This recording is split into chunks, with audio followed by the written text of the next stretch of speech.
أعوذ بالله من الشيطان الرجيم.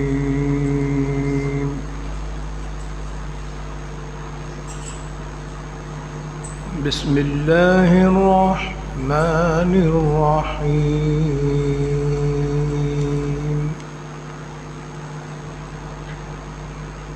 قل أعوذ برب الفلق من شر ما خلق ومن شر غاسق إذا وقب ومن شر النفاثات في العقد ومن شر حاسد إذا حسد. بسم الله الرحمن الرحيم. قل أعوذ برب الناس ملك الناس إله الناس من شر الوسواس الخناس الذي يوسوس في صدور الناس من الجنة والناس.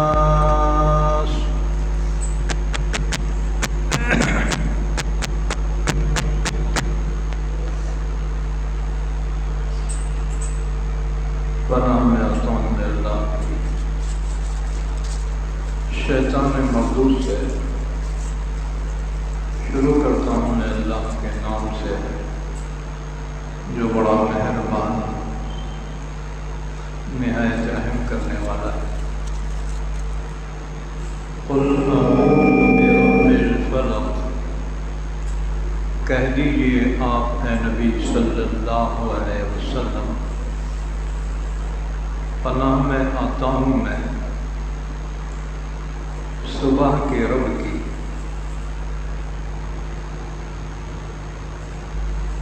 مخلوق کے شر سے اور اندھیری رات کے شر سے جب وہ چھا جائے اور گرہوں میں پھونکنے والیوں کے شر سے اور حسد کرنے والے کے شر سے جب وہ حسد کرے. بسم اللہ الرحمن الرحیم. قل اعوذ برب الناس. آپ کہہ دیجئے نبی صلی اللہ علیہ وسلم پناہ میں آتا ہوں میں لوگوں کے رب کی، لوگوں کے بادشاہ کی، لوگوں کے معبود کی، وسوسہ ڈالنے والے، پیچھے ہٹ جانے والے شیطان کے شر سے جو وسوسہ ڈالتا ہے لوگوں کے دلوں میں، جناتوں میں سے اور انسانوں میں سے.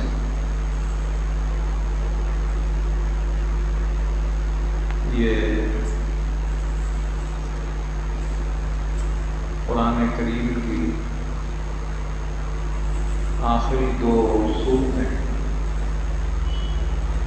سورہ فلق اور سورہ ناس، اور یہ دو سورتیں ایک ساتھ نازل ہوئی ہیں. پہلی سورت میں 5 آیتیں، دوسری سورت میں 6 آیتیں. اس طرح سے دونوں سورتوں کی کل آیتیں 11 ہوئی. یہ دونوں سورتیں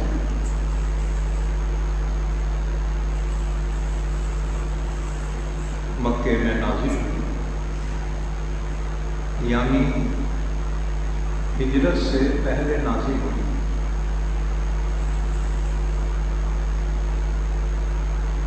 ان دونوں صورتوں کو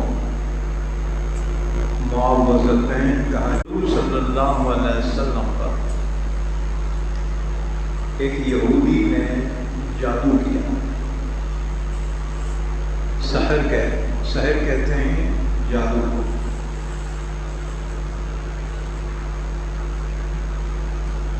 اس کا اثر آپ پر یہ ہوا کہ بعض اوقات آپ یہ محسوس کرتے تھے کہ میں نے فلاں کام کر لیا ہے، مگر وہ کیا نہیں ہوتا۔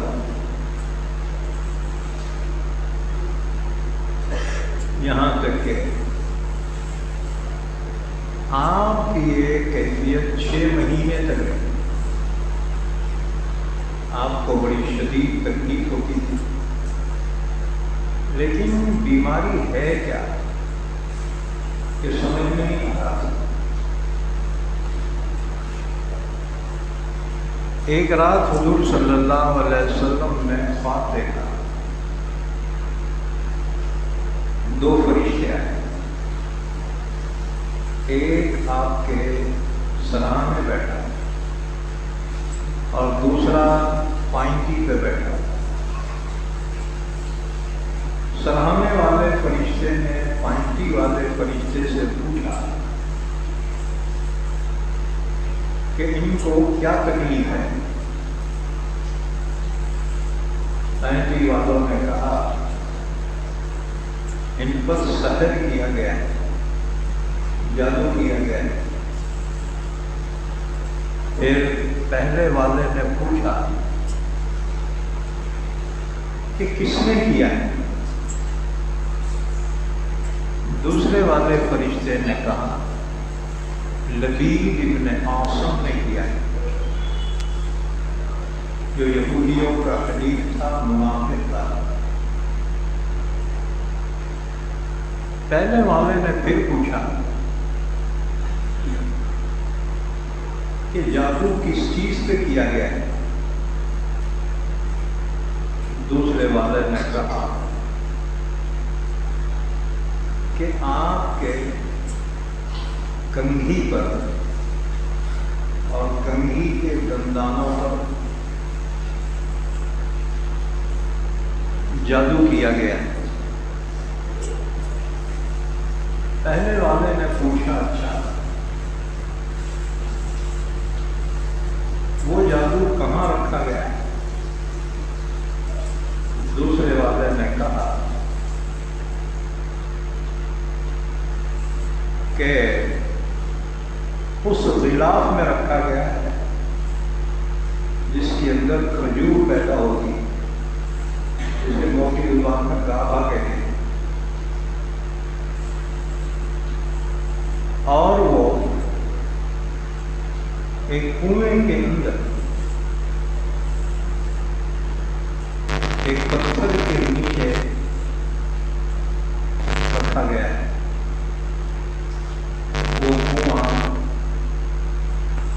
اس کا نام زروان ہے۔ زروان کنویں کے اندر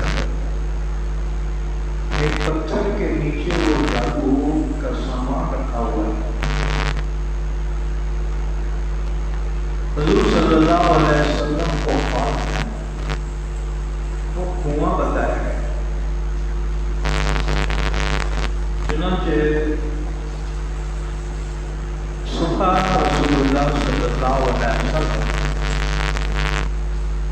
اس کنویں پہ تشریف لے گئے۔ کچھ صحابہ کے ساتھ میں آپ نے حکم دیا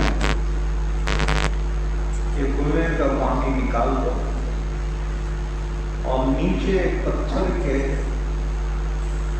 نیچے جادو کا سامان رکھا ہوا ہے۔ چنانچہ اس کنویں کا پانی نکالا گیا اور اس پتھر کے نیچے کھجور کے گابے میں وہ چیزیں رکھی ہوئی تھیں، اس کو نکال کر صحابہ اوپر لائے۔ جب اس کو کھولا گیا، اس میں آپ کی کنگھی اور کنگھی کے کچھ دانت اور ایک تانچ پر 11 گاٹھیاں ماری ہوئی تھی، ہر گاٹھی میں ایک ایک سوئی رکھی ہوئی تھی، جس پر جادو کیا گیا تھا۔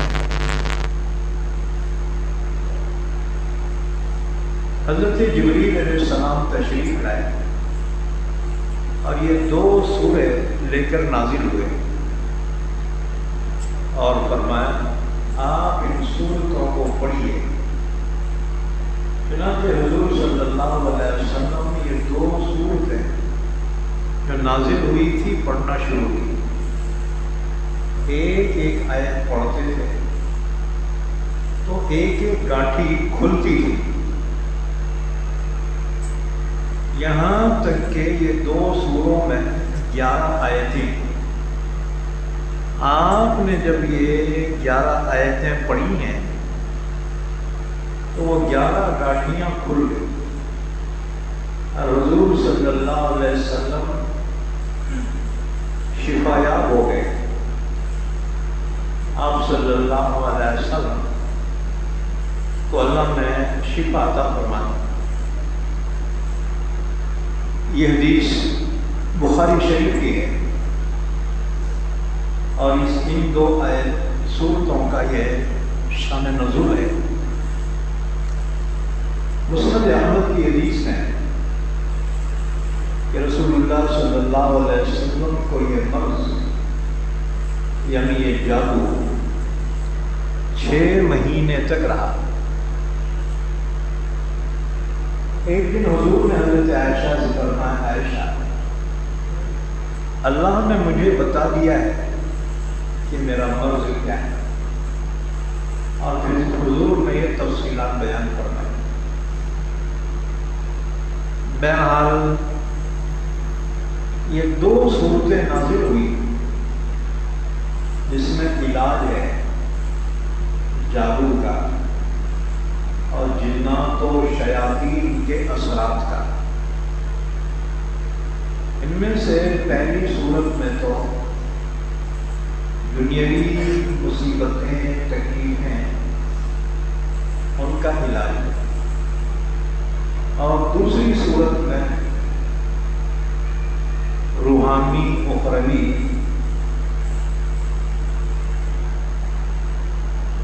نقصانات کا علاج بیان کیا گیا ہے۔ اور یہ جادو جس نے کیا تھا لبید ابن عاصم، یہودیوں کا دوست تھا، بظاہر مسلمان ہو گیا تھا لیکن تھا یہودی، یہ منافق تھا، اور اس کی بیٹیاں جو تھیں وہ جادوگرنیاں تھیں۔ اس کی بیٹیوں نے ان گروہوں میں سوئی لگا کر اور آپ کے کنگھی اور اس کے دندانوں پر جادو کر دیا تھا۔ اس لیے اللہ نے فرمایا وَمِن شَرِّ النَّفَّاثَاتِ فِي الْعُقَدِ، گروہوں میں پھونکنے والیوں کے شر سے۔ اس سے مراد لبید ابن عاصم کی بیٹیاں ہیں جو جادوگرنیاں تھیں۔ اب سوال یہ ہے کہ حضور کی یہ کنگھی اور آپ کے کچھ بال اس میں کیسے حاصل ہوئے؟ اس سلسلے میں ایک روایت ثعلبی نے بیان کیا ہے کہ ایک یہودی لڑکا حضور کے پاس آیا کرتا تھا، حضور کی خدمت کرتا تھا، تو لبید ابن عاصم نے اسے پھسلا کر بہکا کر اس بات پر آمادہ کیا کہ کہ حضور کی جو کنگھی ہے بالوں میں کرنے کی، وہ کنگھی اس کے کچھ دانت لے کر آئے، چنانچہ یہ لڑکے کے ذریعے اس نے یہ چیزیں حاصل کی اور اس پر جادو کر دیا۔ تو رسول اللہ صلی اللہ علیہ وسلم پر اس کا اثر بڑا شدید رہا، 6 مہینے تک، یہاں تک کہ اللہ تعالیٰ نے یہ دونوں صورتیں نازل فرما کر اس کا علاج بتلایا، اور یہی تعلیم امت محمدیہ کو بھی دی گئی کہ جادو ٹونے اور جنات و شیاطین کا بہترین علاج یہ آخری 2 صورتیں ہیں معوذتین، قل اعوذ برب الفلق، قل اعوذ برب الناس۔ اور کچھ روایتیں اس سلسلے کی، مسلم شریف کی حدیث ہے، حضرت عقبہ بن عامر رضی اللہ تعالیٰ عنہ فرماتے ہیں رسول اللہ صلی اللہ علیہ وسلم نے فرمایا تمہیں کچھ خبر بھی ہے کہ آج کی رات اللہ نے مجھ پر ایسی آیتیں نازل فرمائی ہیں کہ ان کے مثال کوئی نہیں، اور وہ ہیں قل اعوذ برب الفلق اور قل اعوذ برب الناس۔ ایک اور روایت میں کہ قرآن پاک میں ایسی آیات ہیں جو نہ تورات میں نازل ہوئی، نہ انجیل میں، اور نہ زبور میں، اور نہ قرآن میں ان کے علاوہ، وہ قل اعوذ برب الفلق اور قل اعوذ برب الناس۔ اور ایک حدیث عقبہ بن عامر رضی اللہ تعالیٰ عنہ فرماتے ہیں ایک سفر میں رسول اللہ صلی اللہ علیہ وسلم کے ساتھ تھا۔ عقبہ بن عامر حضور کے خادم ہیں جو سفر میں حضور کی اونٹنی کی لگام پکڑ کر چلتے تھے، کجاوا کسنا، جب حضور اتر جائے کجاوا اتارنا، حضور کے لیے ضرورت کے لیے پانی اور وضو کے لیے پانی لانا، مسواک حضور کو دینا، یہ خادم تھے حضور کے۔ عقبہ بن عامر رضی اللہ تعالیٰ فرماتے ہیں ایک سفر میں رسول اللہ صلی اللہ علیہ وسلم نے ان کو معوذتین پڑھائی، یعنی یہ 2 صورتیں پڑھائی۔ پھر مغرب کی نماز میں حضور نے انہی دونوں صورتوں کی تلاوت فرمائی اور فرمایا عقبہ بن عامر سونے سے پہلے ان 2 صورتوں کو پڑھ لیا کرو، پھر اٹھنے کے بعد بھی پڑھ لیا کرو۔ یہ حدیث نسائی شریف میں بیان کی گئی۔ ایک اور روایت ابو داؤد اور نسائی کی روایت ہے، رسول اللہ صلی اللہ علیہ وسلم نے فرمایا عقبہ بن عامر ان 2 صورتوں کو ہر نماز کے بعد پڑھ لیا کرو۔ یہ حدیث ابو داؤد اور نسائی، تم بھی پڑھیں گے انشاءاللہ؟ ہر فرض نماز کے بعد پڑھنے کا حضور نے عقبہ بن عامر کو حکم فرمایا۔ ایک اور حدیث امام مالک نے یہ روایت بیان کی ہے، ام المومنین عائشہ صدیقہ رضی اللہ عنہا فرماتی ہیں رسول اللہ صلی اللہ علیہ وسلم کو جب کبھی کوئی بیماری پیش آتی تو آپ یہ دونوں صورتیں پڑھ کر اپنے ہاتھوں پہ دم کر کے سارے بدن پر پھیر لیتے تھے، پھر جب مرض الوفات میں آپ کی تکلیف بڑھ گئی، مرض الوفات کہتے ہیں کہ جس بیماری میں حضور کی وفات ہو گئی، تقریباً 11-12 دن حضور بیمار رہے، اور اسی بیماری میں حضور کا انتقال ہو گیا، اسے کہتے ہیں مرض الوفات۔ تو مرض الوفات میں جب آپ کی بیماری اور تکلیف زیادہ ہو گئی تو یہ 2 صورتیں حضرت عائشہ فرماتی ہیں میں پڑھتی تھی، اور میں پڑھ کر آپ کے ہاتھوں پہ پھونکتی تھی، پھر آپ کے ہاتھ سے آپ کے بدن پہ پھیر دیتی تھی۔ فرماتی ہیں یہ میں اس لیے کرتی تھی کہ حضور کے مبارک ہاتھوں کا بدل میرے ہاتھ نہیں ہو سکتے۔ اسی طرح سے اور ایک حدیث، حضرت عبداللہ بن حبیب رضی اللہ تعالیٰ عنہ فرماتے ہیں ایک رات بارش ہوئی اور سخت اندھیری چھا گئی، ہم حضور صلی اللہ علیہ وسلم کو تلاش کرنے کے لیے نکلے کہ حضور اس وقت کہاں ہیں، سخت بارش ہو رہی ہے، اندھیرا پڑ گیا ہے، پتہ نہیں حضور اس وقت کہاں ہوں گے، ہم تلاش کرنے کے لیے نکلے۔ جب ہم نے حضور کو پا لیا تو حضور نے ہم سے فرمایا کہو۔ عبداللہ بن حبیب کہتے ہیں میں نے عرض کیا یا رسول اللہ کیا کہوں؟ آپ نے فرمایا کہو قل هو اللہ احد اللہ الصمد لم یلد ولم یولد ولم یکن له کفوا احد قل اعوذ برب الفلق من شر ما خلق ومن شر غاسق اذا وقب ومن شر النفاثات في العقد ومن شر حاسد اذا حسد قل اعوذ برب الناس ملك الناس اله الناس من شر الوسواس الخناس الذي يوسوس في صدور الناس من الجنة والناس۔ پھر آپ نے فرمایا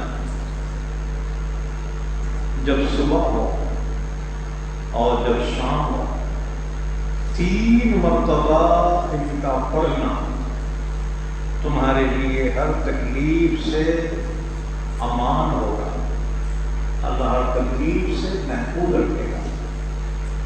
یہ حدیث ترمذی، ابو داؤد اور نسائی میں بیان کی ہے۔ اسی طرح سے ان 2 صورتوں کی بہت سی فضیلتیں احادیث مبارکہ میں بیان کی گئی۔ یہ 2 صورتیں قل اعوذ برب الفلق قل اعوذ برب الناس۔ اس کے بعد یہ سنو، ایک سوال پیدا ہوتا ہے کیا نبی پر بھی جادو ہو سکتا ہے؟ بعض لوگ تو جادو کو مانتے ہی نہیں ہیں، وہ کہتے ہیں جادو کوئی چیز ہے نہیں، اس کا وجود ہی نہیں۔ لیکن یاد رکھو قرآن سے ثابت ہے کہ جادو ہے۔ سورہ بقرہ میں بھی اللہ تعالیٰ نے حضرت سلیمان علیہ السلام کے زمانے کے جادو کا ذکر کرنا ہے۔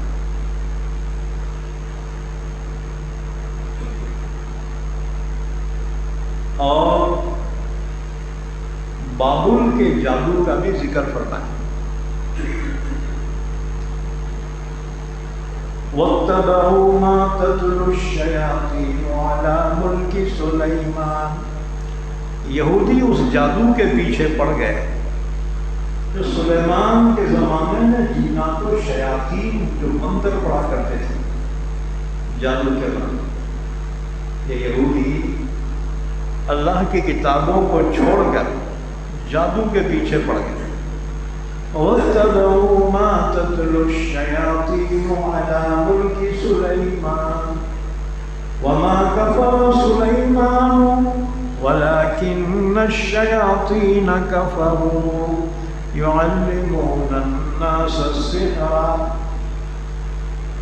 سلیمان نے کفر نہیں کیا، شیاطین نے کفر کیا. کیا مطلب؟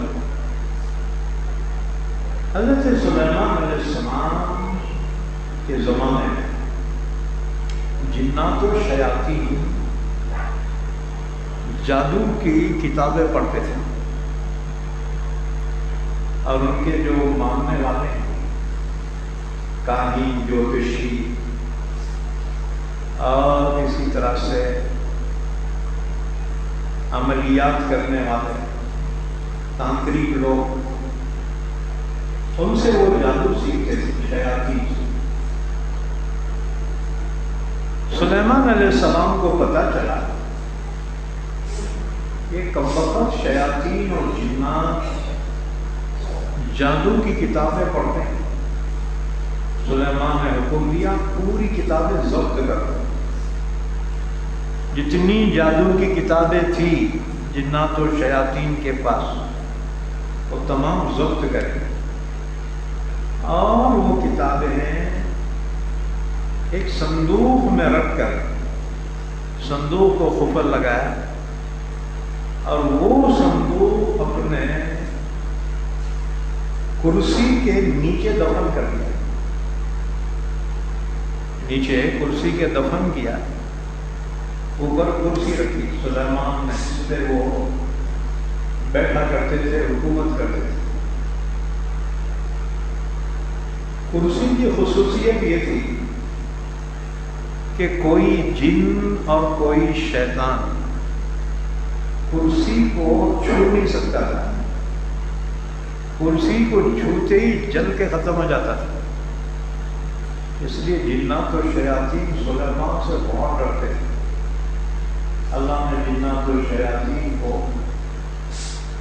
سلیمان کے لیے مسخر کر دیا تھا، تابع کر دیا تھا.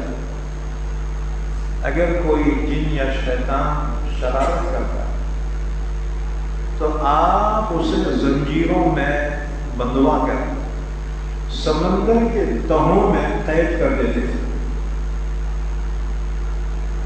تو سلیمان علیہ السلام نے سنا کہ لوگ جادو کی کتابیں پڑھ رہے ہیں، جنات و شیاطین کی لکھی ہوئی کتابیں. حضرت سلیمان نے حکم دیا پوری کتابیں ضبط کر کے ایک صندوق میں ان کو ڈال کر قفل لگایا، اور اپنے کرسی کے نیچے کھود کر اس صندوق کو اس میں دفن کر دیا. سلیمان علیہ السلام کی حکومت 40 سال تک رہی. 13 سال کی عمر میں بادشاہ بنے، 40 سال حکومت کی، اور 53 سال کی عمر میں انتقال ہو گیا.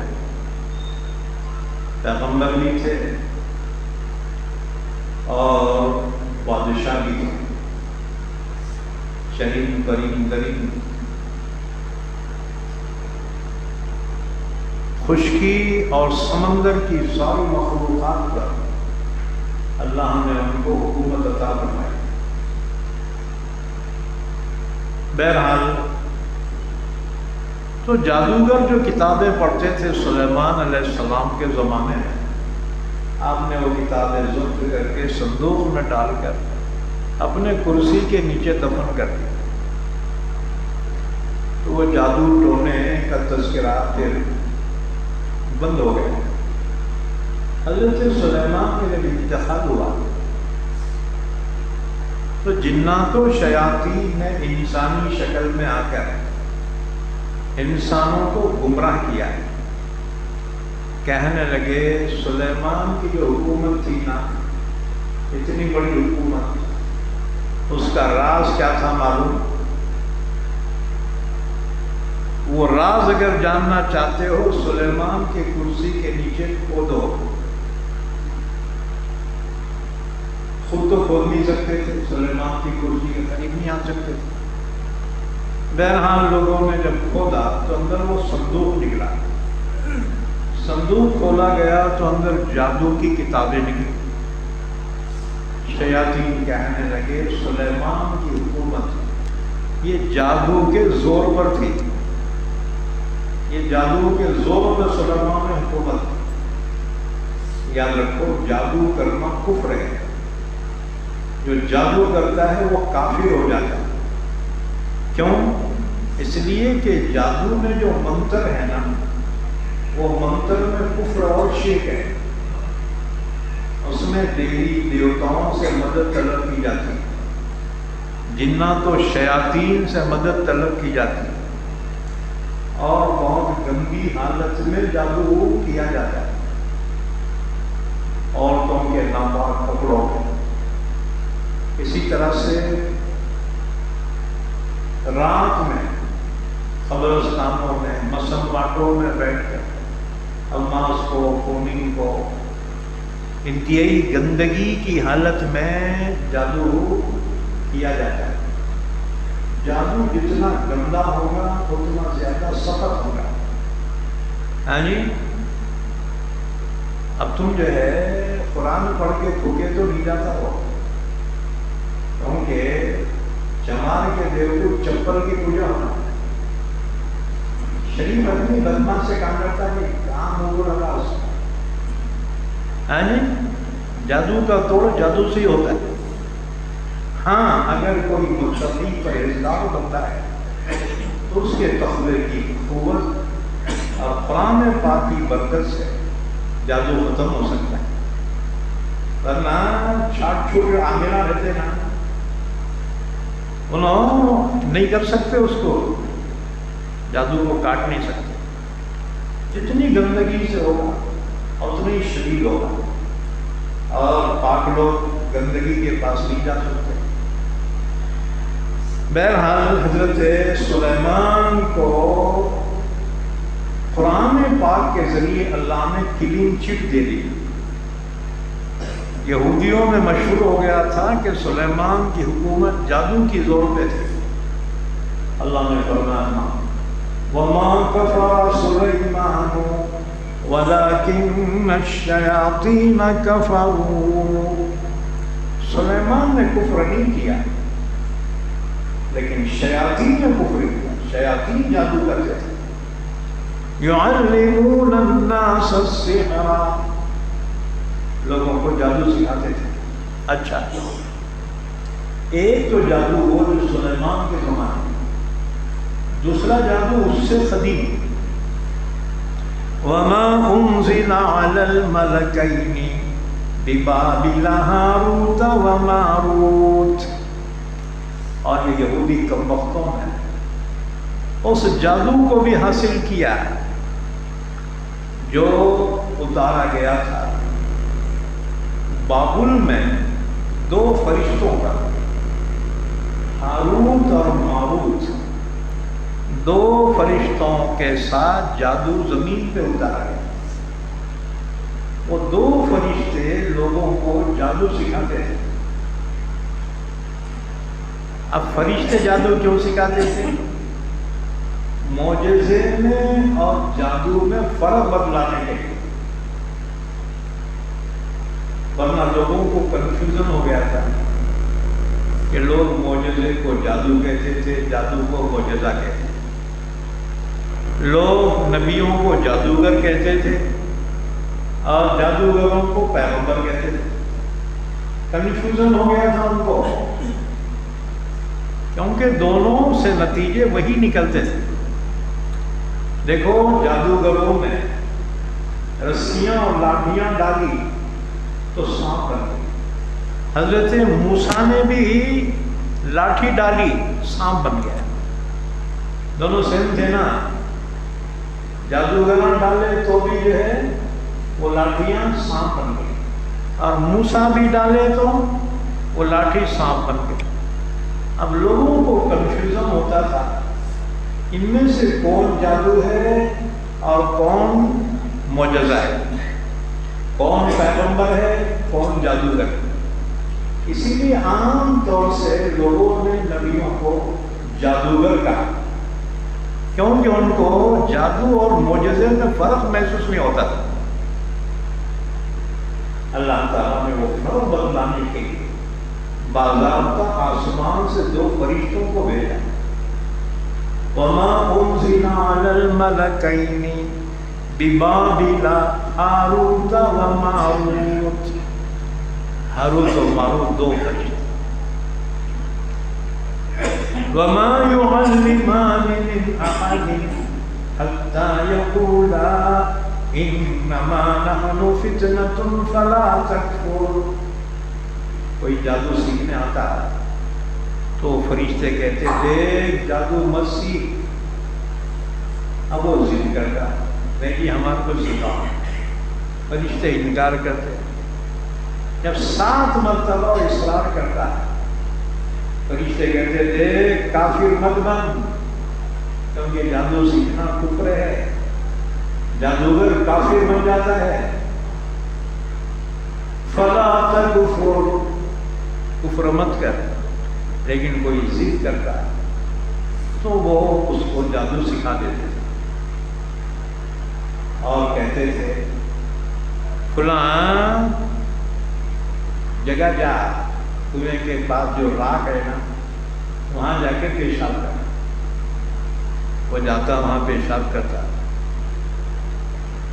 تو کوئی چیز اس کے کان میں سے نکل کے آسمان کی طرف جاتی ہے، کانوں میں سے نکلتا۔ اب وہ آ کے کہتا ہے، پوچھتے کیا کیا پیش آیا تیرے ساتھ؟ کہتے کوئی چیز کانوں سے نکل کے چلی گئی۔ فرشتے کہتے وہ تیرا ایمان تھا جو تیرے اندر سے نکل کے چلا گیا۔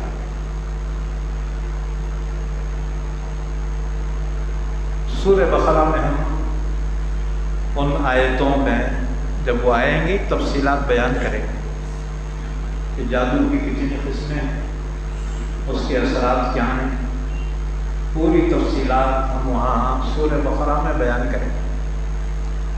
بہرحال یہاں یہ 2 صورتیں اللہ تعالیٰ نے نازل فرمائی اور اس میں گویا دنیاوی تکلیفیں اور اخروی تکلیفوں کا علاج بیان کیا گیا ہے۔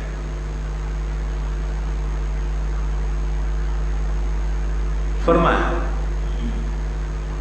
قل اعوذ برب الفلق، اے نبی صلی اللہ علیہ وسلم آپ کہہ دیجئے پناہ میں آتا ہوں میں صبح کے رب۔ صبح کے رب کی کیا مطلب؟ رات جب آتی ہے نا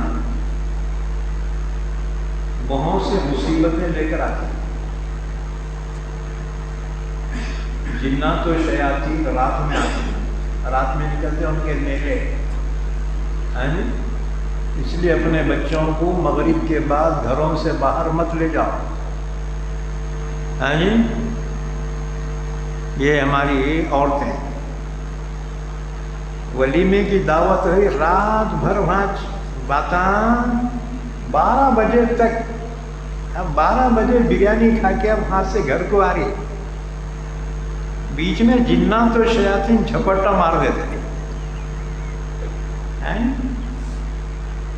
خود پریشان پورا گھر پریشان۔ اب جو علاجہ کرتے تھے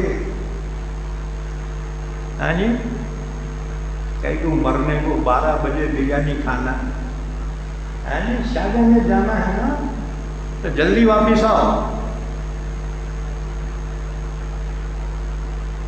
تو بعد مغرب کے معصوم بچوں کو باہر مت نکالو، بعد میں بچے روتے ہیں، بخار چڑھ جاتا ہے، ڈاکٹروں کو جو ہے بیماری کا پتہ ہی نہیں چلا کیا ہوا۔ یاد رکھو نظر برحق ہے، حضور نے فرمایا نظر لگتی ہے حدیث پاک میں حضور نے فرمایا نظر انسان کو خبر میں اتار دیتی اور اونٹ کو ہنڈیا میں اتار دیتی. اگر کسی کی نظر لگ گئی بس جی بخار چڑھ جاتا، بستر پکڑ لیتا، علاج ہوا نہیں تو اللہ کو پیارا ہو جاتا. انسانوں کی نظر لگتی ہے اور جنات و شیاطین کی نظر بھی لگتی ہے. جنات و شیاطین کی نظر اکثر خوبصورت چہرے، خوبصورت آنکھیں، خوبصورت بالوں پہ لگتی ہے. اس لیے مائیں بہنیں بالاں کھلے کر کے پھرو نہ کو، ہاں جی بعد میں بہت پریشان ہو جائے. یہ برحق ہے. رسول اللہ صلی اللہ علیہ وسلم نے جب اللہ کے دین کی دعوت دینی شروع کی تو مشرکین نے آپ کو تکلیفیں پہنچائی. آپ پھر بھی رکے نہیں. تو انہوں نے مشورہ کیا کرنا. تو مشورہ یہ ہوا کہ ایک شخص ہے جس کی نظر بہت ڈینجر ہے، اس کی نظر محمد کو لگا دیں گے،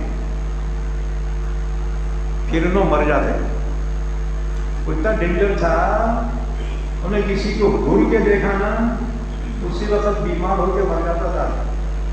اتنی ڈینجر نگاہ تھی اس کی.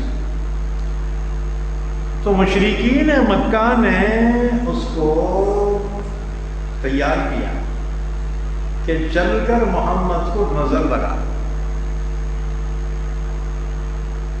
لائے اس کو حضور کے سامنے. اب وہ حضور کو گھر کے دیکھ رہا نظر لگانے، لیکن اللہ نے اپنے نبی کی حفاظت فرمائی. اللہ کا وعدہ تھا اے نبی تم دعوت کا کام کرتے رہو. واللہ یعصمک من الناس، اللہ لوگوں کے شر سے آپ کی خود حفاظت فرمائے. خدا جسے رکھے اسے کون چکے. تو وہ جو کمبخت تھا گھر کے دیکھ رہا نظر لگانے، لیکن اللہ نے اپنے نبی کی حفاظت فرمائی اور اس موقع پر آیت شریفہ نازل ہوئی. وَإِن يَكَادُ الَّذِينَ،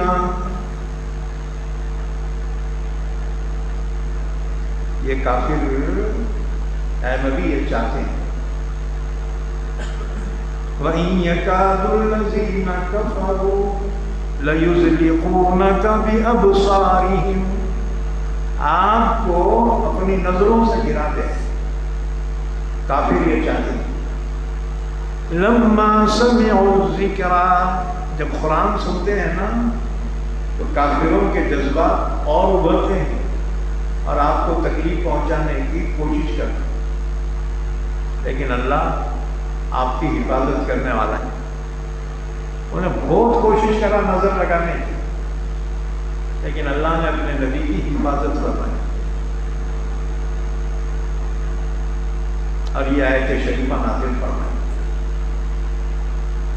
اگر کسی کو نظر لگ جائے نا وہ آیت شریفہ پڑھو، انشاءاللہ اللہ شفا دے گا. وَإِن يَكَادُ الَّذِينَ كَفَرُوا لَيُزْلِقُونَكَ بِأَبْصَارِهِمْ.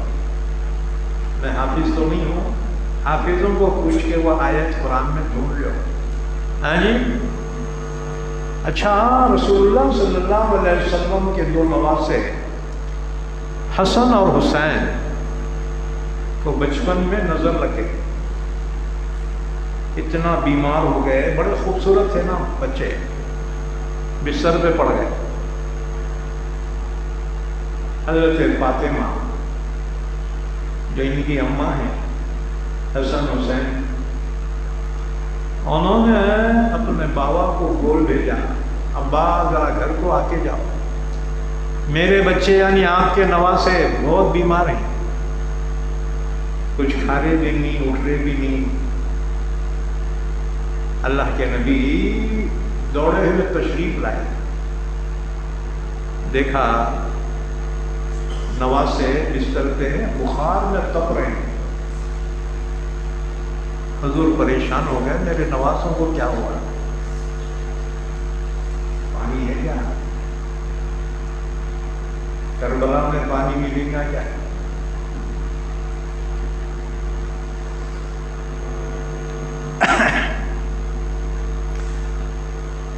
تو حضور کو نواسوں سے بڑی محبت تھی۔ آپ دوڑے ہوئے تشریف لائے، دیکھا نواسے بخار میں تپ رہے ہیں، اور حضور کو سمجھ میں نہیں آ رہا ان کو بخار ہوا کیوں۔ اتنے میں حضرت جبریل علیہ السلام تشریف لائے، حضور کو سلام کیا اور فرمایا آپ کے نواسوں کو نظر لگ گئی، آپ کے نواسوں کو نظر لگ گئی، اور پھر نظر اتارنے کی دعا حضرت جبرائیل نے آپ کو بتائی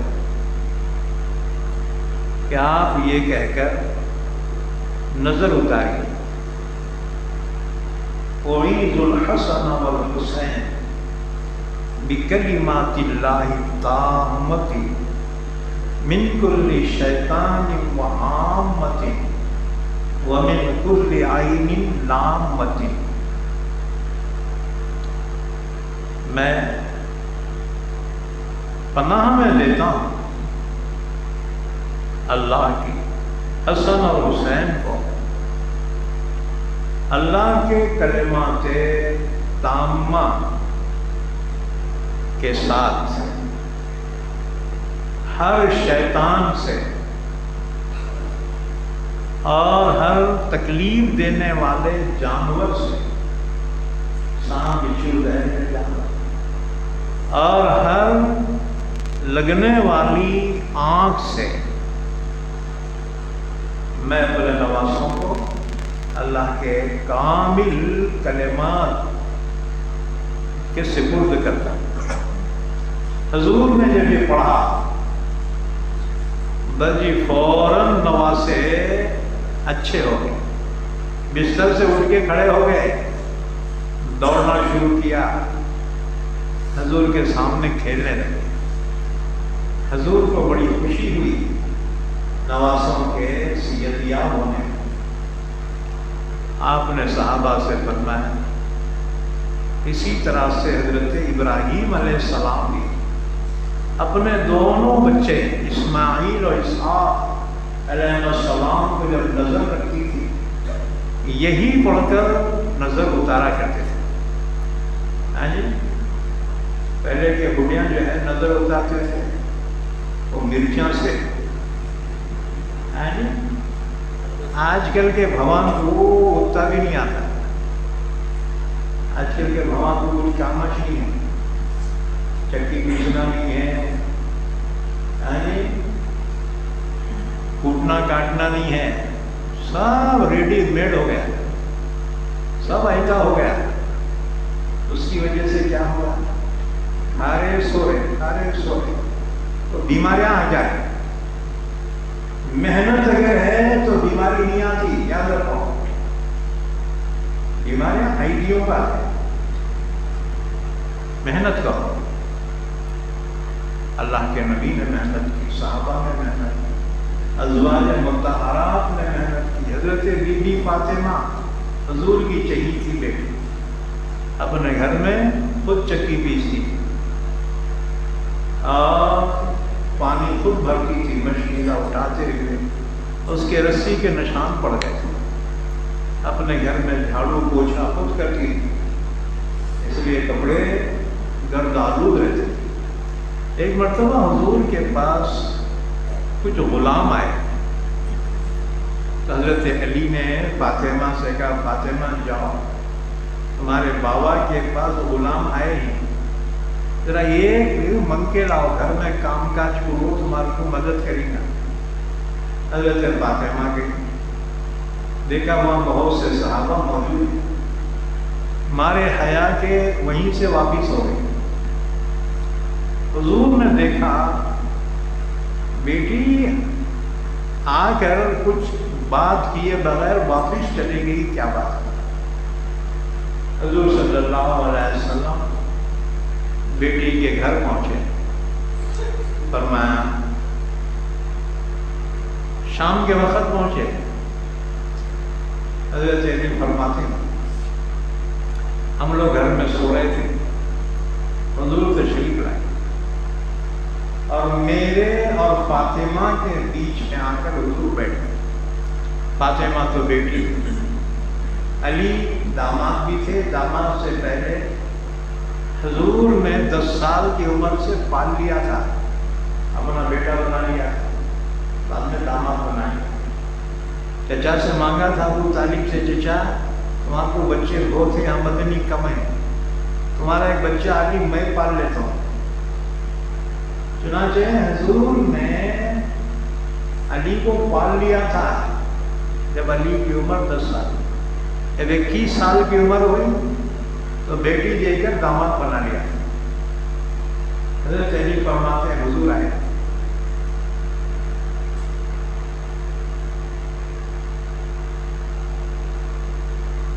اور ہم لوگ لیٹے ہوئے تھے، حضور آئے بلکہ ہم اٹھنے لگے، حضور نے فرمایا نہیں، اپنی جگہ لیٹے رہے۔ حضور آئے، حضرت علی اور فاطمہ کے بیچ میں آ کے بیٹھے۔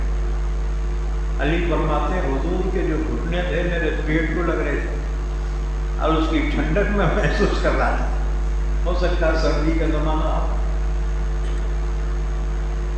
حضور نے فرمایا بیٹی فاطمہ، آج تم میرے پاس آئی تھی، بغیر کچھ کہے بغیر ملے واپس چلی گئی، کیا بات ہے بیٹا؟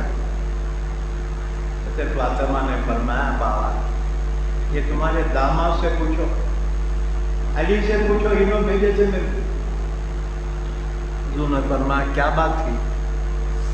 علی نے کہا یا رسول اللہ صلی اللہ علیہ وسلم، بات یہ ہے کہ آپ کی بیٹی فاطمہ گھر میں اپنے ہاتھوں سے چکی پیستی ہے، جس کی وجہ سے ہاتھوں میں گھٹے پڑ گئے،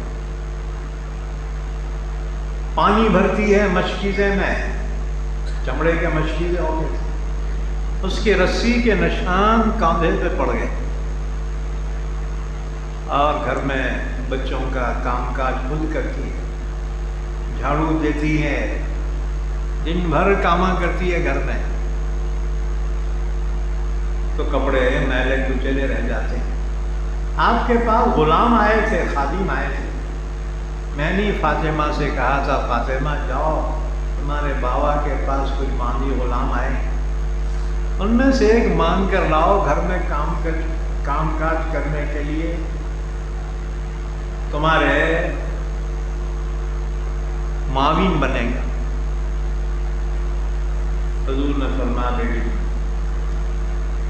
ان غلاموں اور خادموں کے حقدار تجھ سے زیادہ شہیدوں کے یتیم بچے ہیں، میں ان کو دے رہا ہوں۔ اور فرمایا فاطمہ باندھی اور غلام سے نوکر سے بھی زیادہ بہتر بات تجھے بتاؤں؟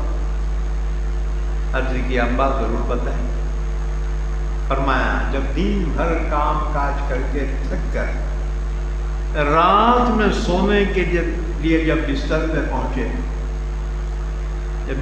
پہنچے تو 33 مرتبہ سبحان اللہ، 33 مرتبہ الحمدللہ اور 34 مرتبہ اللہ اکبر پڑھ لیا کر، یہ تیرے لیے خادم سے بھی بہتر ہے، یعنی پوری تھکن اتر جائیں گی۔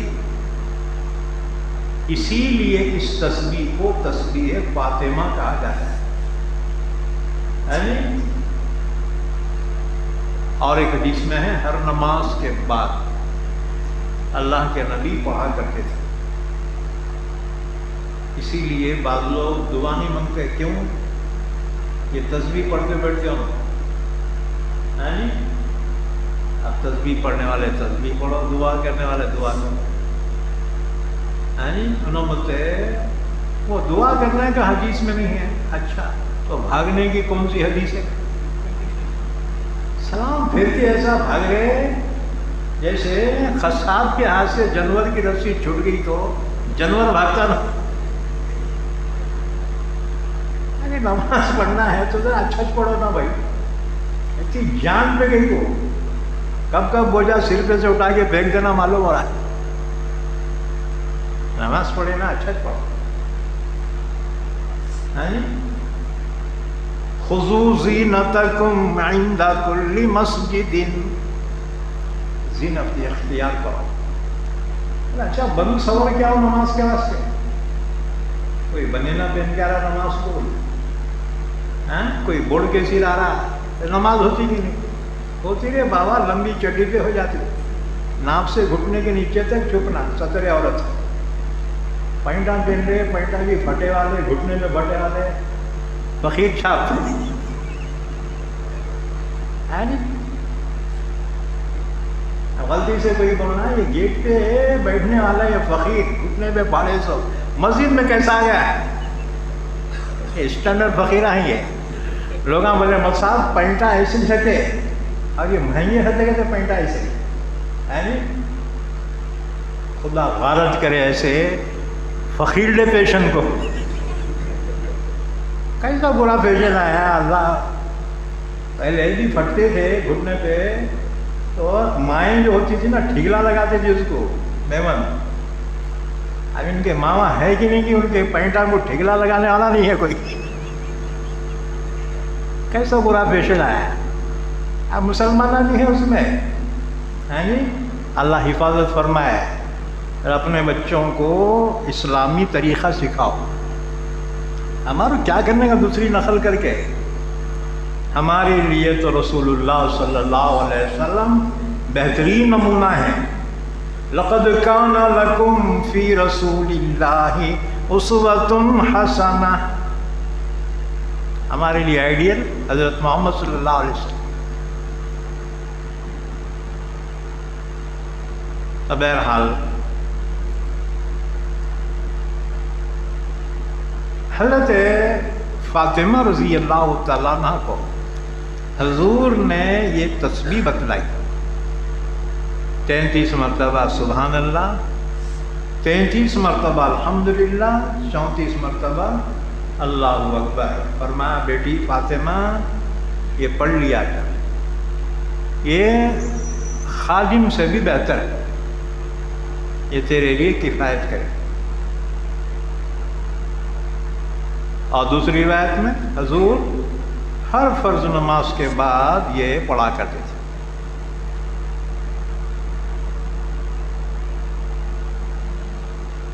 تو فرمایا قل اعوذ برب الفلق. کہہ دیجیے آپ اے نبی صلی اللہ علیہ وسلم پناہ میں آتا ہوں میں صبح کے رب کی. فلق صبح، پو پھٹنا جسے کہتے ہیں. رات ختم ہو کے جب سفیدی نمودار ہوتی ہے نا اسے کہیں گے فلق. اللہ کی صفت بیان کی قرآن میں فالق الاصباح، وہی صبح کو رات کی اندھیریوں سے پھاڑ کے نکالنے والا ہے.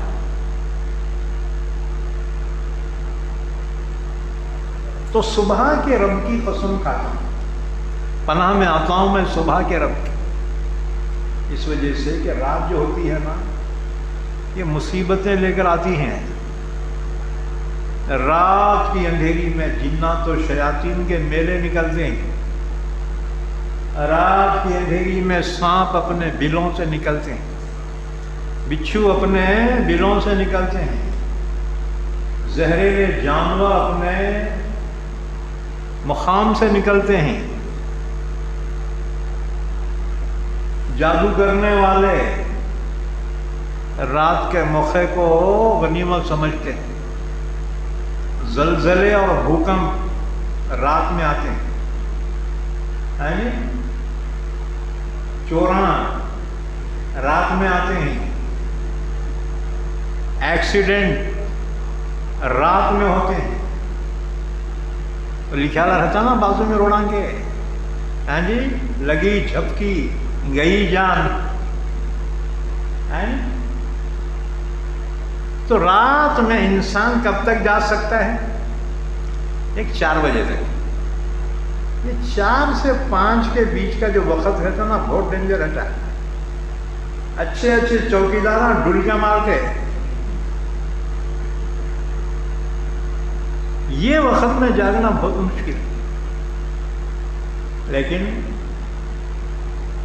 رات بھر سو کے ایسے وقت میں اٹھ کر نماز پڑھنے کو تہجد کہتے ہیں۔ وَمِنَ اللَّيْلِ فَتَهَجَّدْ بِهِ نَافِلَةً لَكَ، ایسے موقع پہ اٹھنا اور اللہ کے سامنے 2 رکعت 4 رکعت 8 رکعت تہجد پڑھنا، یہ بڑا مشکل ہے یہ، لیکن یہی مشکل وقت ہے اللہ تعالیٰ بندوں کی طرف متوجہ ہوتا ہے، فرماتا ہے کوئی گناہوں کی بخشش کا طلبگار کہ میں اس کے گناہ کو معاف کروں، ہے کوئی عافیت کا چاہنے والا میں اسے عافیت، اللہ قضا اللہ قضا، اللہ کی طرف سے اعلانات ہوتے رہتے ہیں۔ تو یہ انتہائی ڈینجر ہوتی ہے رات۔ مسافروں سے پوچھو، وہ تو چاہتا ہے کسی طرح صبح ہو جائے، لیکن وہ رات میں سے صبح کون نکالتا ہے؟ اللہ۔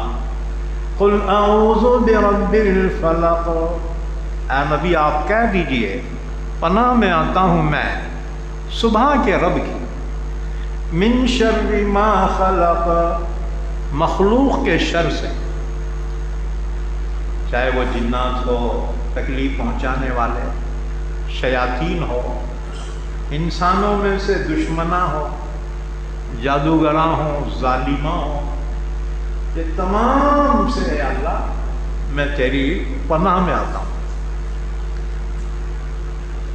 وَمِن شَرِّ غَاسِقٍ إِذَا وَقَبَ، وَمِن شَرِّ غَاسِقٍ إِذَا وَقَبَ، اور اندھیری رات کے شر سے جب وہ چھا جائے۔ یا اللہ ہم تیری پناہ مانگتے ہیں۔ غاسق، غاسق کے معنی کیا ہے؟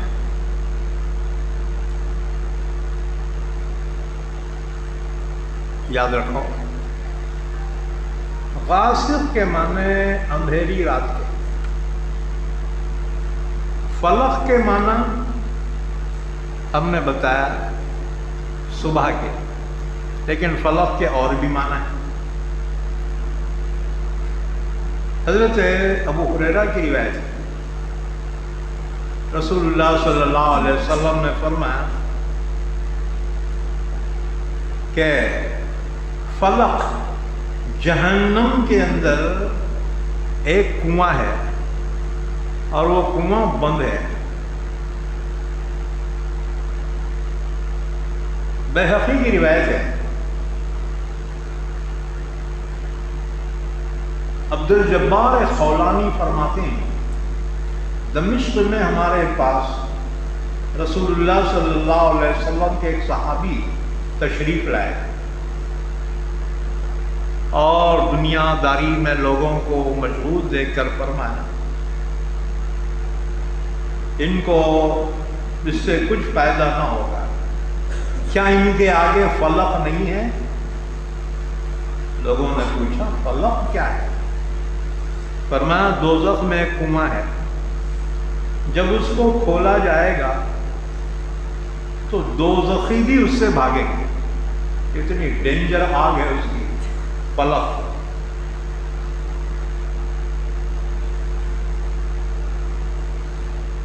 عمر بن عنبسہ رضی اللہ تعالیٰ عنہ فرماتے ہیں فلق جہنم کے اندر ایک کنواں ہے، جب اس کو کھولا جائے گا اور اس کے اندر سے آگ نکلے گی تو اس کی تیزی سے جہنم بھی چیخ اٹھے گی، اتنی شدید آگ۔ وَمِن شَرِّ غَاسِقٍ إِذَا وَقَبَ، اور اندھیری رات کے شر سے جب وہ چھا جائے. یا اللہ ہم تیری پناہ مانگتے.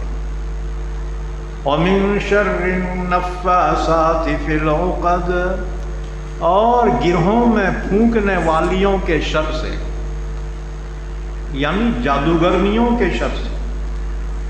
خاص ذکر کیوں کیا؟ اس وجہ سے کہ حضور پہ جس نے جادو کیا تھا لبید ابن عاصم، تو اس کی بیٹیوں نے جادو کروایا. لبید ابن عاصم کے حکم پر اس کی بیٹیوں نے جادو کیا. حضور کے کنگھی پر، کنگھی کے کچھ دندانوں پر، آپ کے بالوں پر، اور ایک تانت میں 10 گاٹھیاں ماری، ہر گاٹھی میں ایک ایک سوئی رکھی. دیکھو اس طرح جو جادو ہوتا ہے نا، انسان کا دل، دماغ اور اس کے جسم ہاتھ پر بندھ جاتے ہیں، سمجھ میں نہیں آتا، پاگل ہو جاتا ہے. لوگ بولتے ہیں نا احمد صاحب وہ دکان پہ بیٹھنا چ نہیں معلوم ہو رہا جی. کسی نے اس کے دماغ کو بند کیا. ہوشیار آدمی، اس کی بولتی بم ہو جاتی، اس کی بولتی بند ہو جاتی. ایسا باندھ دیا جاتا ہے جادو کے ذریعے سے دماغ کو، سوچ کو. تو 6 مہینے تک اللہ کے نبی صلی اللہ علیہ وسلم پر یہ جادو کا اثر ہے. تو کیا نبی پہ جادو ہو سکتا ہے؟ یاد رکھو، جیسے آگ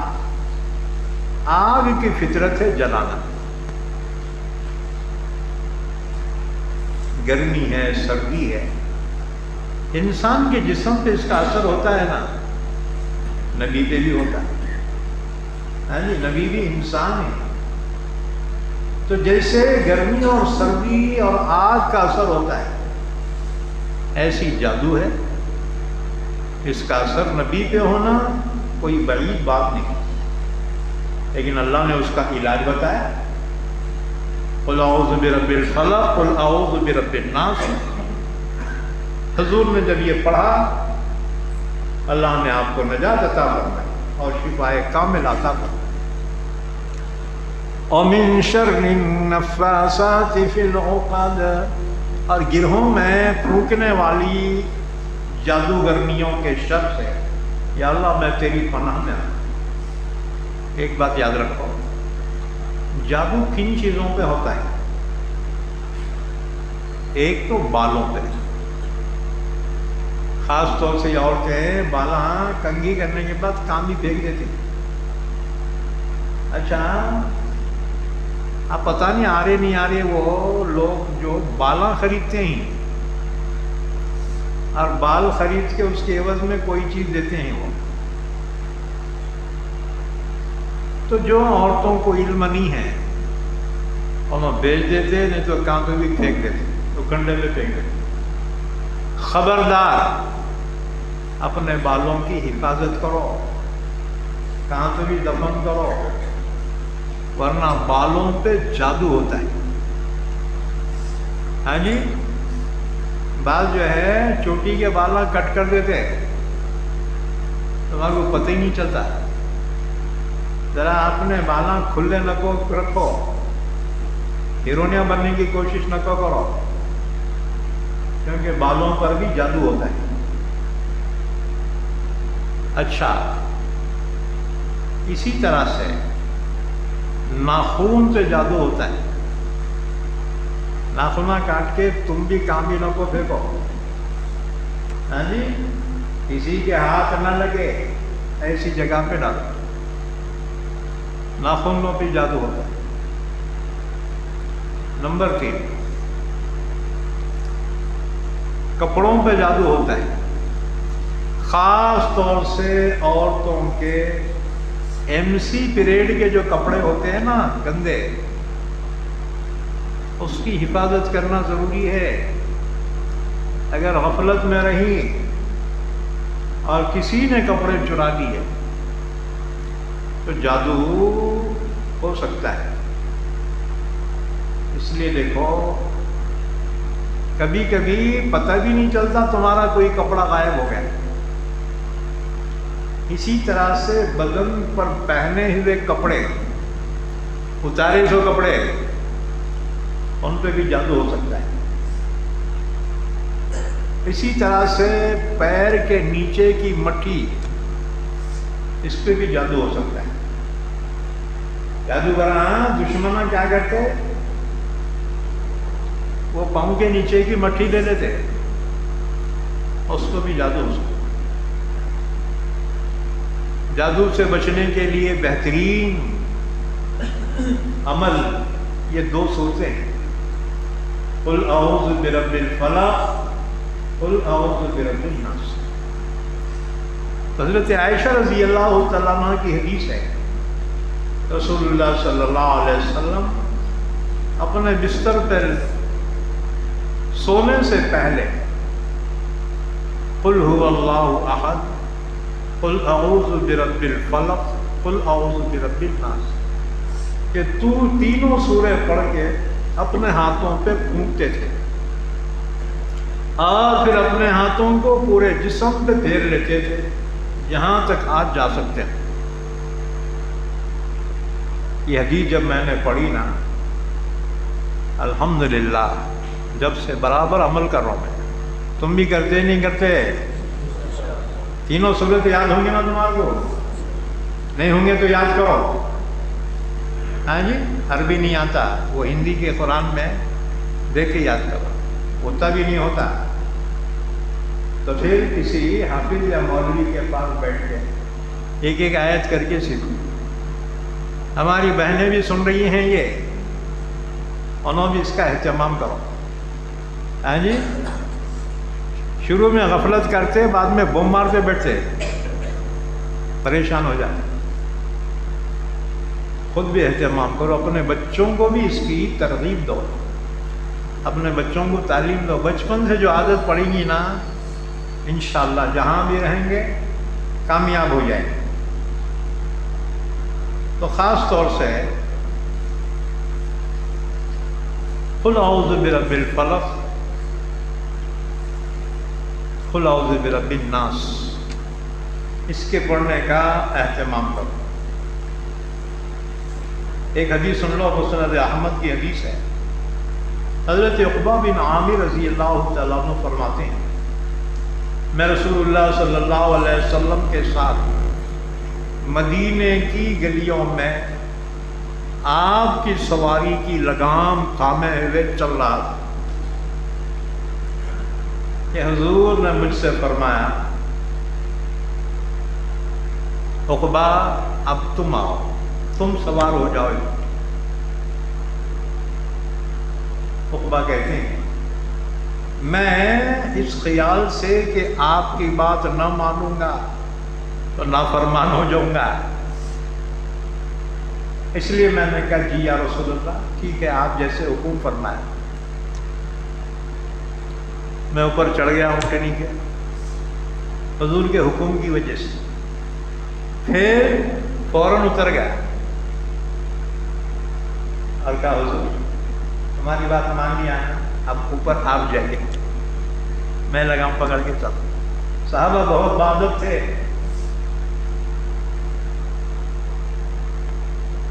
اس کے بعد حضور سوار ہو گئے. پھر آپ نے فرمایا عقبہ میں تجھے 2 بہترین صورتیں نہ سکھاؤں؟ میں نے عرض کیا جی یا رسول اللہ ضرور سکھائیے. حضور نے مجھے تب یہ 2 صورتیں سکھائی، قل اعوذ برب الفلق اور قل اعوذ برب الناس. پھر جب نماز کھڑی ہو گئی، حضور نے اس نماز میں یہی 2 صورتیں پڑھی. پھر فرمایا عقبہ تو نے سیکھ لیا، یاد کر لیا نہیں کرا؟ سن، جب تو سوئے اور جب کھڑا ہو تو ان دونوں صورتوں کو پڑھ لیا کر۔ سوتے وقت بھی پڑھنا اور سو کے جب اٹھے تو بھی پڑھنا۔ سوتے وقت پڑھے تو فائدہ کیا؟ رات بھر حفاظت، اور اٹھ کے پڑھے تو دن بھر حفاظت۔ کوئی جادوگر، کوئی جنہ تمہارا بال بھی بیکا نہیں کر سکتا۔ تم کوریج چھیتر میں ہو جاتے، نہیں تو ہلو کوریج چھیتراچا باہر آئے۔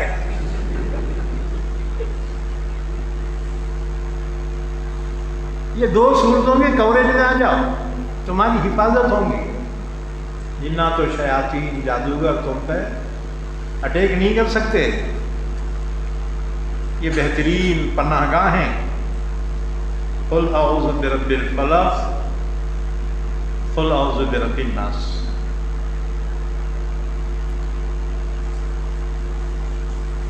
ومن شر النفاثات فی العقد، اور گرہوں میں پھونکنے والیوں کے شر سے یا اللہ میں تیری پناہ میں آتا ہوں۔ وَمِن شَرِّ حَاسِدٍ إِذَا حَسَدَ، اور حسد کرنے والے کے شر سے جب وہ حسد کرے، یا اللہ میں تیری پناہ میں آتا ہوں۔ دیکھو لوگ جادو ٹونا کیوں کرتے معلوم؟ حسد کی وجہ سے۔ تمہارا اچھا رہنا، اچھا پہننا اوڑھنا لوگوں کو اچھا نہیں دکھتا۔ ہر ایک بات یاد رکھو، 90% جادو کرنے والے جو ہے نا، کرانے والے، غیر کے نہیں رہتے، اپنے رہتے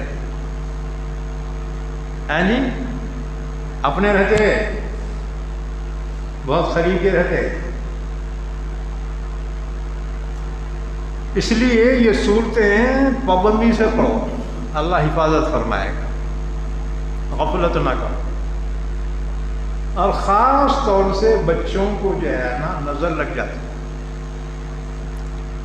اب مائیں جو رہتی ہے نا بہت بے پرواہ ہیں جی، اپنے بچوں کو دودھ پلانا ہے تو پردے میں ایک سائیڈ میں ہو کے دودھ پلاؤ،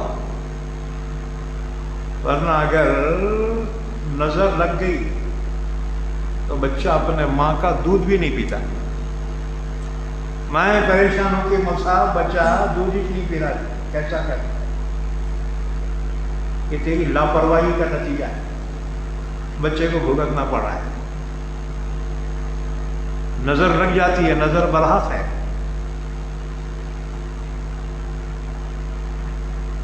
دو صحابی ایک تالاب میں نہانے کے لیے اترے۔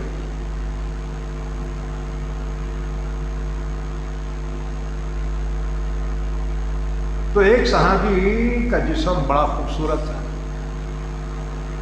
گٹھیلا پہلوانوں کا جسم۔ دوسرے صحابی کی نظر جو پڑی، ان کے زبان سے نکلا، اتنا خوبصورت بدن تو میں نے کسی کا نہیں دیکھا۔ اتنا کہنا تھا۔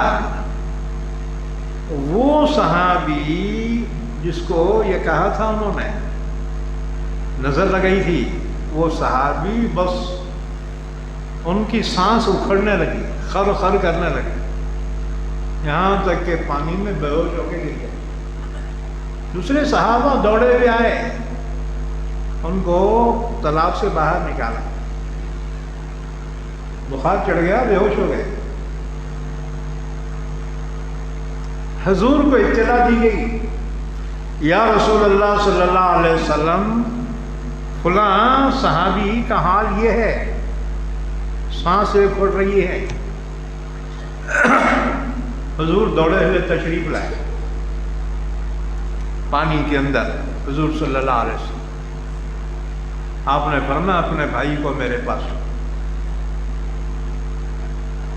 کہا کیا ہوا؟ کہا یا رسول اللہ اچانک جو ہے ان کی سانس اکھڑ گئی، بے ہوش ہو رہے۔ حضور نے فرمایا ایسا لگتا ہے کسی نے نظر لگائی۔ آپ نے فرمایا کون نظر لگایا؟ تو وہ صحابی نے کہا حضور میں یہ جسم دیکھ کے بولا تھا اتنا خوبصورت جسم میں نے کس کا بھی نہیں دیکھا۔ حضور نے فرمایا تمہیں کیا ہو گیا ہے؟ اپنے بھائیوں کو ہلاک کرنا چاہتے ہیں؟ پھر حضور نے فرمایا اگر کسی کی کوئی چیز تمہیں اچھی لگے تو ماشاء اللہ کہو۔ ماشاء اللہ جو کہتا ہے تو نظر نہیں لگتی، اسی لیے ارواں جو ہے نا گھراں پہ لکھتے ہیں ماشاء اللہ لا قوت الا باللہ، گاڑیاں پہ ان کے ماشاء اللہ لا قوت الا باللہ، یعنی اگر نظر لگانے والا نظر بھی اٹھایا یہ پڑھا تو نظر ہی نہیں لگتی۔ اب ہماری انڈین مسلمانہ بھی شروع کر دیے گھروں پہ ماشاء اللہ، ہے جی گاڑیوں پہ ماشاء اللہ لا قوت الا باللہ۔ بہت اچھی بات ہے، پہلے لکھتے تھے گھروں پہ ھذا من فضل ربی، رشوت سے کمایا گھر بنایا، ھذا من فضل ربی، ہے جی ڈنڈی مارا جھوٹ بول کے جو ہے کمایا بلڈنگ بنا، ھذا من فضل ربی۔ اتنا مار کھائیں گے بیٹے، خبر میں جوتے پڑیں گے، جھوٹے باتیں، حرام کی کمائی، اور اس میں لکھ رہا ھذا من فضل ربی۔ جان دے بول کے اللہ تمہارے کو چھوڑ دے رہا ہے جی، اللہ تمہارے گناہوں پہ فوری سزا نہیں دیتا، ڈھیل دیتا، بڑا غفور و رحیم ہے، بہت رحم کرنے والا ہے بندوں پہ، گناہوں پہ اللہ فوری سزا نہیں دیتا، ڈھیل دیتا، آج نہیں تو کل سدھرے گا میرا بندہ، لیکن جب پانی سر سے گزر جاتا ہے، جب بندہ بہت مستی کو آتا ہے پھر اللہ جو سزا دیتا ہے نا اسے کوئی بچا نہیں سکتا۔ تو حضور صلی اللہ علیہ وسلم غصے میں آئے، تمہیں کیا ہو گیا؟ کیوں اپنے بھائی کو قتل کرتے؟ اگر کوئی چیز کسی کی اچھی لگے تو ماشاء اللہ کہنا چاہیے۔ اچھا جی، بہرحال اب علاج کیا؟ جس کو نظر لگی اس کا علاج کیا؟ حضور نے فرمایا جس نے نظر لگائی اس کو چاہیے کہ وہ وضو کرے اور اس کے وضو کا پانی ایک برتن میں جمع کرے، یعنی ایک ٹوکرے میں انہیں وضو کرنا، اس کے وضو کا پانی جو ہے نا اس میں جمع ہو ایک برتن میں، اور وہ پانی سے جس کو نظر لگی ہے اس کو نہلاؤ۔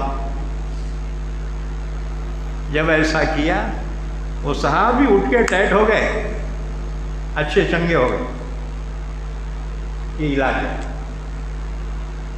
جس کی نظر لگی ہے نا انہیں وضو کرنا، اور وہ وضو کا پانی ایک برتن میں جمع کرنا، وہ اور اس پانی سے جس کو نظر لگی ہے اس کو نہلانا۔ اللہ کے نبی نے ایسے ہی کیا، وہ صحابی اچھے ہو گئے۔ اب ہمارے کو بیماری بخاری شریف میں ہے کیا بتاؤ؟ ارے حدیث صحیح ہونا کافی ہے، بخاری میں چھوڑنا کیا ضروری ہے؟ حدیث صحیح ہو، چاہے جس حدیث کی کتاب میں صحیح حدیث ہو، قابل عمل ہے۔ یاد رکھو یہ بخاری کی منت لے کے نہ کو بیٹھو، بخاری کے بت کی پوجا مت کرو، اللہ کے نبی کی حدیث صحیح جہاں ملے ہمارے لیے قابل عمل، حدیث صحیح ہونا۔ بہرحال تو نظر برحق ہے، نظر لگتی ہے، اس لیے کوئی بھی چیز اچھی دکھی نا تو کہو ماشاء اللہ لا قوت الا باللہ، جو اللہ چاہے، اللہ کے سوا کوئی قوت نہیں۔ وَمِن شَرِّ حَاسِدٍ إِذَا حَسَدَ، اور حسد کرنے والے کے شر سے جب وہ حسد کرے. حسد یہ وہ گناہ ہے جو سب سے پہلے آسمانوں پہ کیا گیا. آدم کے درجے کو دیکھ کر شیطان نے حسد کیا.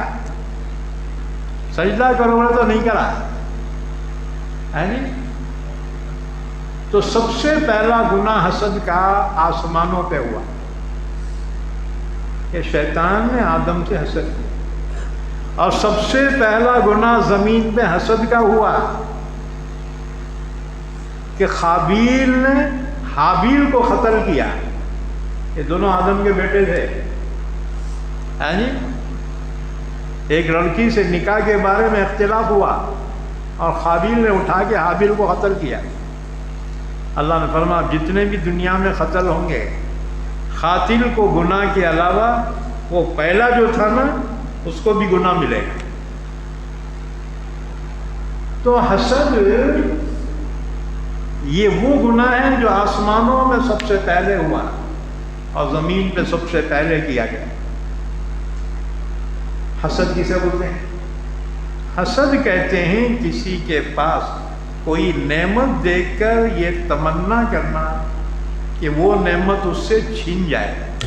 میرے کو ملو کہ نہ کو ملو اس کے پاس نہیں رہنا. اسے بولیں گے حسد. اور ایک ہے غبطہ.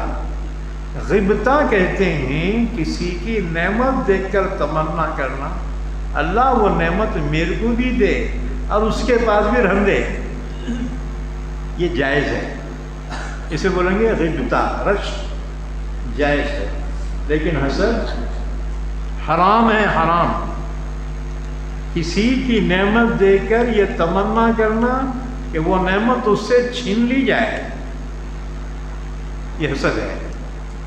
وَمِن شَرِّ حَاسِدٍ إِذَا حَسَدَ. جادو ٹونے کیوں کرتے؟ حسد کی وجہ سے کرتے. پہلے زمانے میں لوگ اپنے دکھ سے دکھی ہوتے تھے اور ہمارے زمانے میں دوسرے کا سکھ دیکھ کے دکھی ہو رہی.